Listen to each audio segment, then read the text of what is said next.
ഇവന് സ്വർഗം കൊടുക്കണേ അല്ലാ. അല്ലാഹുവിന്റെ റസൂല് ദുആ ചെയ്യുകയാ.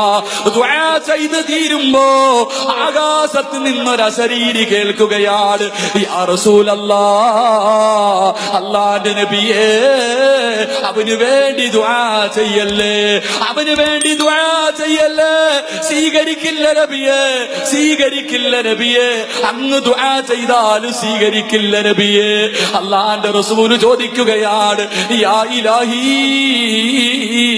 എന്റെ പടച്ച റബ്ബേ, എനിക്കിഷ്ടമുള്ളവർക്ക് സ്വർഗം കൊടുക്കാ, എനിക്കിഷ്ടമുള്ളവരെ സ്വർഗത്തിൽ പറഞ്ഞു വിടാ. നീയല്ലേ പടച്ചവരെ അനുവാദം തന്നത്, നീയല്ലേ പടച്ചവരെ അനുവാദം തന്നത്. എന്റെ ദുആ സ്വീകരിക്കാത്തതിന്റെ കാരണമെന്താ? ആ സമയത്ത് വിളിച്ചു പറയുന്നു, നബിയേ, അവന്റെ ദുആ തടയുന്ന ഒരു വസ്തുവുണ്ട്, അവന്റെ ദുആ തടയുന്ന ഒരു വസ്തുവുണ്ട്.